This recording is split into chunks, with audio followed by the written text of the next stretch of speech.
हर खबर पर होगी आपकी पकड़। डाउनलोड कीजिए एबीपी लाइव ऐप।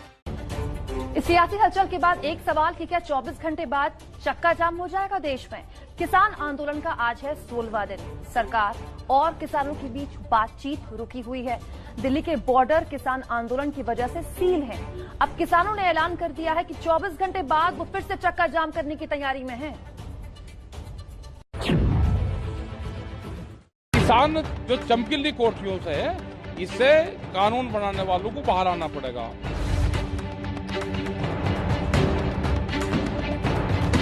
कि जब तक 3 बिल एमएसपी पे कानून नहीं बनेगा, ये किसान यहां से नहीं जाएंगे।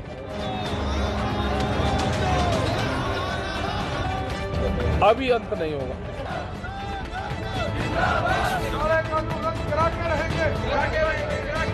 ਇਹਨੂੰ ਤਿੱਖਾ किया जाएगा, लंबा किया जाएगा, इसकी समय सीमा कोई नहीं है।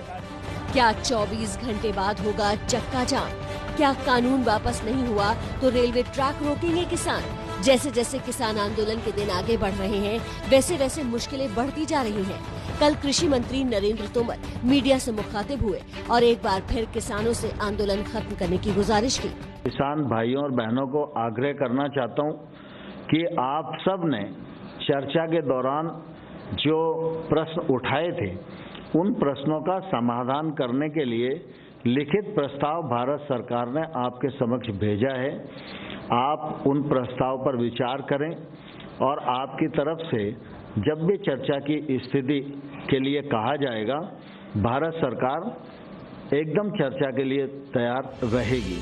लेकिन नरेंद्र तोमर की अपील का किसानों पर कोई असर नहीं हुआ और उन्होंने साफ और स्पष्ट शब्दों में इसे जारी रखने का ऐलान कर दिया। आंदोलन आगे बढ़ाने से लिए हम तैयार हैं। हमारे पास और कोई हल नहीं है। ਇਹਨੂੰ ਤਿੱਖਾ किया जाएगा, लंबा किया जाएगा, इसकी समय सीमा कोई नहीं है। ये 2 या 4 या 10 दिन का आंदोलन नहीं है, एक लंबी लहर है, सालों में चलेगी। अगर नहीं 3 कानून रद्द होते, इसकी समय सीमा कोई नहीं है। 6 महीने चलता है, साल में चलता है। हम पूरी तैयारी से आए हैं। किसान पहले दिन से एक बात पर कायम है कि कुछ भी हो जाए, तीनों कानून रद्द हो, नहीं तो आंदोलन बदस्तूर जारी रहेगा।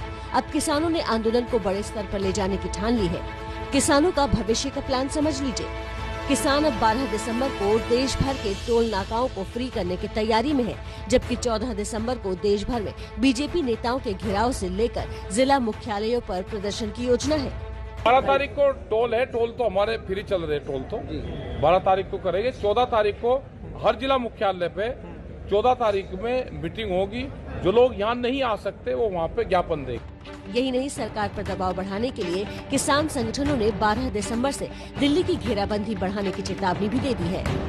12 दिसंबर को किसानों ने जयपुर दिल्ली और आगरा दिल्ली रास्ता बंद करने की चेतावनी दी है।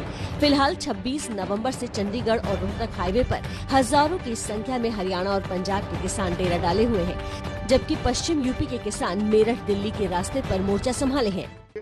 पहले हमने पंजाब में तय किया था सारी जथेबंदियों ने कि 10 तारीख तक हमने अल्टीमेटम दिया था, अगर कोई हल नहीं निकलता तो 10 तारीख से हम दोबारा रेलवे ट्रैक पर बैठ देंगे। लेकिन अब हमने कहा है कि क्योंकि यहाँ बैठे हैं, इसलिए नेशनल बॉडी तय करे कि ये रेलवे के ट्रैक्स पे कब जाना है, और जब जाएंगे तो सिर्फ पंजाब नहीं जाएगा, सारे देश के किसान जाएंगे। भारत के किसान का मामला है और पूरे देश का किसान यही अब चाहता है में बैठा हो, सड़क पर बैठा, वो दिल्ली के चारों तरफ को बैठा हो जाए। तो किसान यहाँ पे आ चुका है, किसान वापसी जाएगा नहीं, ये पूर्ण रूप से निर्णय किसानों का है। किसानों ने अपनी तरफ से ऐलान कर दिया है कि 12 दिसंबर को दिल्ली से जयपुर वाला जो हाईवे है वो बंद किया जाएगा। इसके अलावा 12 दिसंबर को जितने भी टोल प्लाजा हैं देश भर में वो बंद किए जाएंगे और 14 तारीख से तमाम जो जिलाधिकारी हैं, डीसी हैं, उनके दफ्तरों पर जो किसान हैं वो लगातार धरना प्रदर्शन करेंगे। हरियाणा के सोनीपत में तो किसानों ने रिलायंस मॉल ही बंद करवाकर उस पर ताला लगवा दिया। सारे देश के किसानों की जमीन और अपने की तैयारी रानी अम्बानी कर रहा है और उसी रानी अम्बानी के पक्ष में आज पुलिस खड़ी है और जो देश के नौजवान हैं। आपको बता दें कि आंदोलन कर रहे किसानों ने अंबानी और अडानी का बॉयकॉट करने का ऐलान किया है।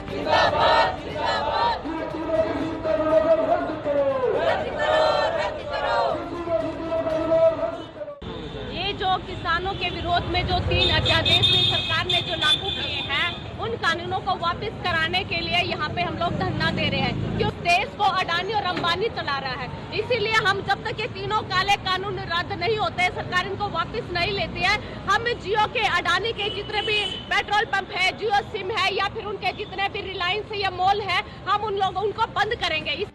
फिलहाल एक तरफ किसान आंदोलन से सरकार पर दबाव बना रहे हैं, तो दूसरी तरफ बीजेपी की सबसे पुरानी सहयोगी रही शिरोमणि अकाली दल भी लगातार सरकार से सवाल दाग रही है। अकाली दल एंटी नेशनल के मुद्दे पर सरकार को घेर रही है और सरकार के खिलाफ सबको एकजुट करने की वकालत कर रही है। मैं कहना चाहूँगा, सेंटर की सरकार भ्रम ना फैलाए कि एंटी नेशनल फाइट बन गई है।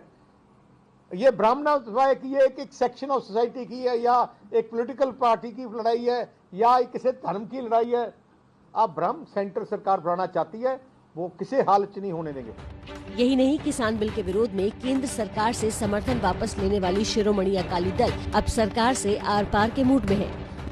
सो सानू कुछ भी कुर्बानी करनी चाहिए, पंजाब ਦੀ ਅਮਨ ਸ਼ਾਂਤੀ ਦੇ ਭਾਈਚਾਰਕ ਸਾਂਝ ਕਿਸੇ ਹਾਲ 'ਚ ਨਹੀਂ ਟੁੱਟੂਗਾ। ਅਸੀਂ ਵਚਨ ਦਿੰਦੇ ਹਾਂ ਪੰਜਾਬੀਆਂ ਨੂੰ। तो ਇਸ ਕਰਕੇ ਅਸੀਂ बीजेपी ਦੀ ਸੈਂਟਰ ਸਰਕਾਰ ਨੂੰ ਚੇਤਾਵਨੀ ਦੇਣਾ ਚਾਹੁੰਦੇ ਹਾਂ ਕਿ ਉਹ ਨਾ ਕੋਸ਼ਿਸ਼ ਕਰਨ ਕਿ ਇਸ ਐਜੀਟੇਸ਼ਨ ਨੂੰ ਕਮਿਊਨਲ ਐਂਗਲ ਦੇਣ ਦੀ। ਜੇ ਕੋਸ਼ਿਸ਼ ਕਰ ਰਹੇ ਆ ਤੇ ਸੈਂਟਰ ਸਰਕਾਰ ਕਰ ਰਹੀ ਹੈ ਕਿ ਪੰਜਾਬ ਦੀ ਅਮਨ ਸ਼ਾਂਤੀ ਭੰਗ ਕਰਨ ਨੂੰ, तो ਅਸੀਂ ਚੇਤਾਵਨੀ ਦਿੰਦੇ ਹਾਂ कि ਅਸੀਂ ਪੰਜਾਬੀ ਕਿਤੇ बर्दाश्त नहीं करेंगे। मुश्किल की बात यह है कि किसान और सरकार के बीच बातचीत की डोर टूट गई है। बातचीत की इस टूटी डोर को फिर से बांधना होगा, क्योंकि जितना लंबा ये आंदोलन चलेगा, आम लोग, खासतौर पर दिल्ली एनसीआर के लोगों की मुश्किलें उतनी ही ज्यादा बढ़ेंगी।